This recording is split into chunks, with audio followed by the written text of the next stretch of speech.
नमस्कार, मैं हूं प्रत्युष खरे।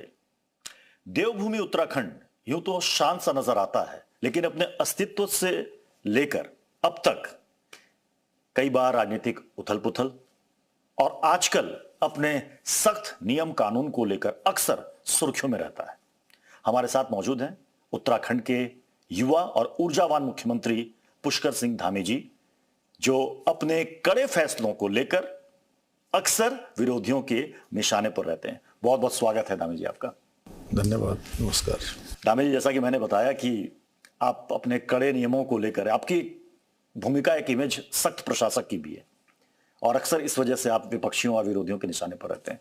अभी मदरसा बोर्ड को लेकर के जो कानून नया बना है, इसमें कांग्रेस कह रही है कि साहब ये तो मुस्लिमों के उनके धर्म को कुचला जा रहा है, दबाया जा रहा है और इसे हम बर्दाश्त नहीं करेंगे।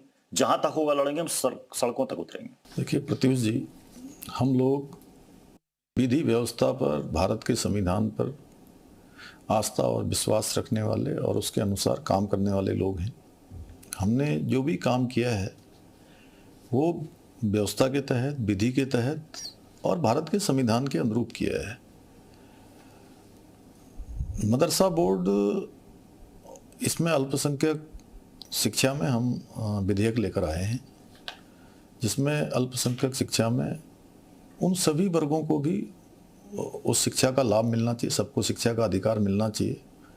इसके लिए हमने उसमें सिख, बौद्ध, जैन, पारसी, ईसाई, इन सभी को हमने उसमें सम्मिलित किया है। एक दूसरा, मदरसे जो संचालित होते थे अवैध रूप से, उसमें पाठ्यक्रम कोई निर्धारित नहीं होता था। अब आज आधुनिक युग है, साइंस का, टेक्नोलॉजी का युग है, नवाचार का युग है, इनोवेशन का युग है। ऐसे समय में 500 साल पुरानी कबीलाई मानसिकता की जो शिक्षा हम बच्चों को नहीं दे सकते हैं।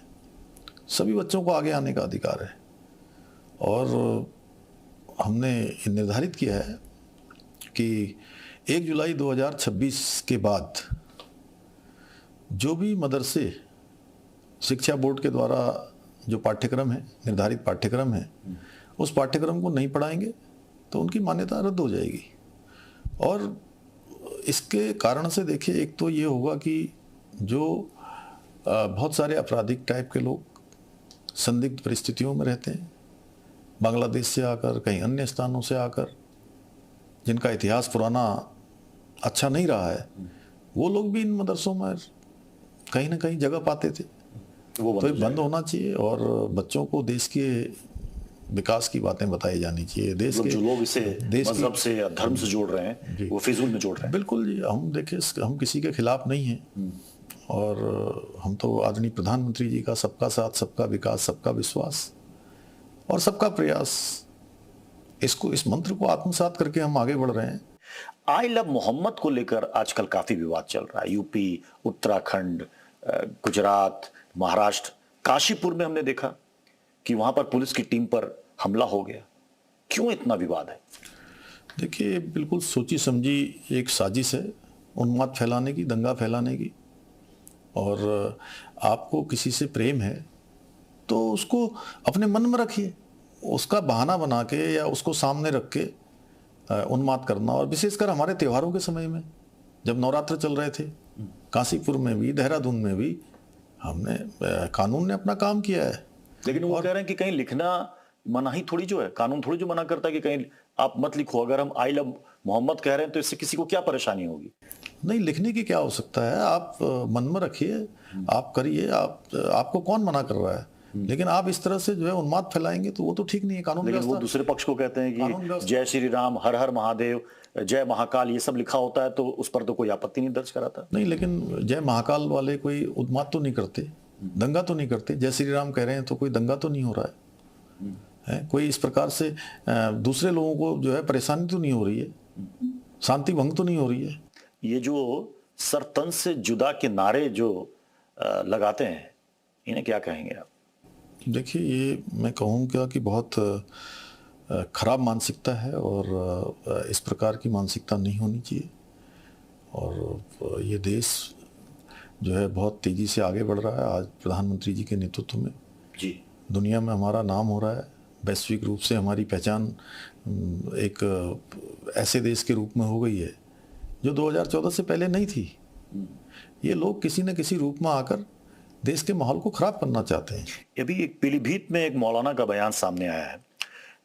वो मौलाना की तरफ से कहा गया, पैगंबर से मोहब्बत के इजहार में एक क्या हजारों जान कुर्बान है। जब इसकी बात होगी तो हमारे सामने 80 करोड़ लोग क्यों ना हो, वो जूते की नोक पर है।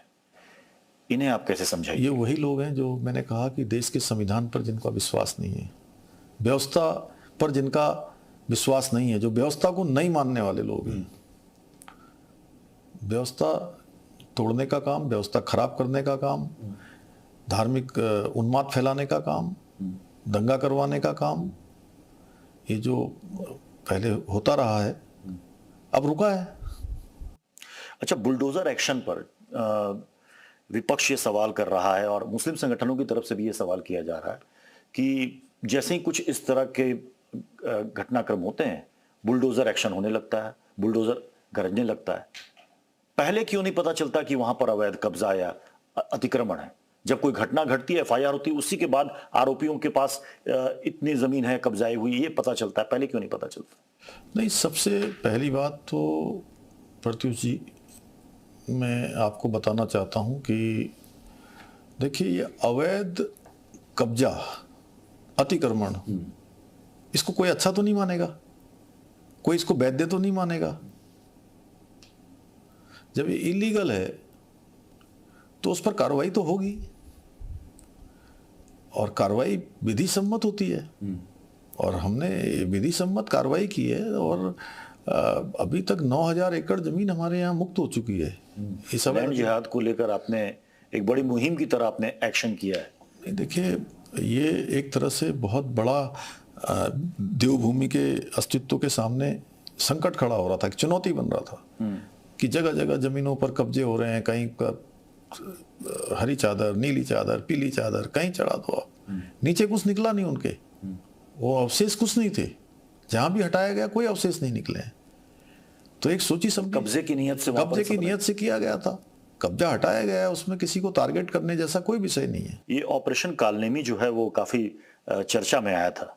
आपने कहा कि जो जितने भी फर्जी बाबा हैं वो पता चल जाएंगे और कितने घुसपैठी हैं वो भी पता चल जाएंगे। तो ये जो पूरा ऑपरेशन चला, इसमें कितने ऐसे पकड़ में आए? नहीं, ऐसे लगभग 6000 के लगभग पर कार्रवाई हुई है, और इस ऑपरेशन को बहुत सराहा गया है लोगों के द्वारा। और पूरे देश और दुनिया के सनातनी धार्मिक लोग देवभूमि उत्तराखंड आते हैं, और उनके रास्ते में कहीं ना कहीं ऐसे लोग बाधा बनते हैं, अपना छद्म वेश बनाकर धार्मिक भावनाओं को आहत करने का काम करते हैं। तो उनके लिए ऑपरेशन कालनेमी हमारा अभी भी चल रहा है, गतिमान है। अच्छा, 1 अगस्त महीने में एक वीडियो वायरल हुआ था जिसमें आपने कार्रवाई भी की। एक मुस्लिम बुजुर्ग था जिसकी दाढ़ी को खींचा जा रहा था और जय श्री राम के नारे लगाने के दबाव बनाए जा रहे थे। वीडियो वायरल हुआ, पुलिस ने कार्रवाई की, गिरफ्तारी की। ऐसे लोगों को आप क्या कहेंगे, क्या कड़ा मैसेज देंगे? देखिए, किसी को केवल इसीलिए टारगेट नहीं किया जाना चाहिए कि किसी वर्ग विशेष का है। अगर कोई अपराध करता है तो निश्चित रूप से उसके खिलाफ कार्रवाई होनी चाहिए। जी, एक सवाल पेपर लीक को लेकर अभी हमने देखा कि काफी हंगामा हुआ, विरोध प्रदर्शन भी हुआ, और ये कांग्रेस और विपक्ष ये कह रहा है कि एक तो रोजगार देने में धामी सरकार विफल है, और जो भर्तियां निकलती हैं उसमें भी देखिए छात्रों के साथ धोखा हो रहा है। आपने कहा कि हम सीबीआई इंक्वायरी कराएंगे, उनकी मांग आपने मानी। देखिए, कांग्रेस के जमाने में एक लांबा जिलाधिकारी होते थे पौड़ी जनपद के, पटवारी भर्ती घोटाला होता है। लांबा को उस समय जो है डीएम रहते ही निलंबित किया गया था। उनके समय में ही यूके SSS के चेयरमैन, दूसरी जगह पर जो है उनके समय में पेपर जो है सॉल्व करवाते हुए जो है लोगों को पकड़ा गया था। उनके ऊपर सब पर हमने कार्रवाई करी, और 2021 से अभी तक 25,000 नियुक्तियां संपन्न हो गई हैं। उत्तराखंड को बने हुए 25 साल हुए हैं, और 25 सालों में कुल 40,000 नियुक्तियां हुई हैं। 40,000 में से 25,000 नियुक्तियां इन्हीं 4 सालों में हुई हैं और एक भी मामले में कोई प्रकरण नहीं आया। दर्जनों की दर्जनों भर्तियां हो गई।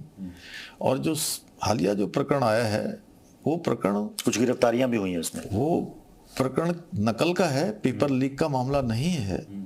अभी प्राकृतिक आपदा काफी झेली। उत्तरकाशी में पूरा एक गांव जो है वो बह गया, मलबे में तब्दील हो गया। आप भी वहां पर गए थे।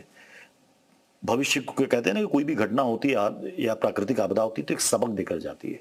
तो आगे ऐसा कुछ ना हो, या अगर हो तो तुरंत वो हम देखिए उसका प्रत्युष एक्शन लें।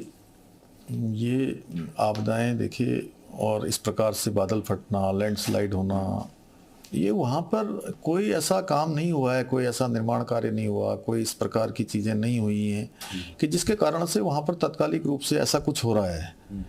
ये तो देखिए, इसमें वो सब लोग शामिल हैं जो इस प्रकार की घटनाएं जहाँ हो रही हैं, उस घटनाओं के पीछे की मैं बात करूं, दुनिया के वो देश जिन्होंने दुनिया के तापमान को बढ़ाया है, उसके कारण से ये ग्लोबल वार्मिंग है। और हमारे यहाँ बहुत नुकसान हुआ इस बार, धराली से शुरू होकर पूरे राज्य के अंदर जी। धराली है, वहीं उत्तरकाशी जनपद में हमारा श्याना चट्टी है, रुद्रप्रयाग का छेना गाड़ है, उसके अलावा हमारा जो है जनपद चमोली में चेपड़ो है, थराली है, नंदानगर के आसपास कुंत्री है, दुर्मा है, पौड़ी में हमारे पैठानी और उसके आसपास का क्षेत्र है, सैंजी गांव है, बागेश्वर में पौसारी गांव है, देहरादून में माल देवता से लेकर मसूरी से लेकर पूरे क्षेत्र में हमारा टपकेश्वर महादेव मंदिर के पूरे परिसर में सब जगह बहुत आपदा से नुकसान हुआ है। हमें समय देने के लिए बहुत बहुत शुक्रिया और हमारी तरफ से आपको ढेरों शुभकामनाएं। बहुत बहुत धन्यवाद हमारे साथ जुड़ने के लिए। तो फिर मुलाकात होगी एक और राजनीतिक शख्सियत के साथ। आप देखते रहिए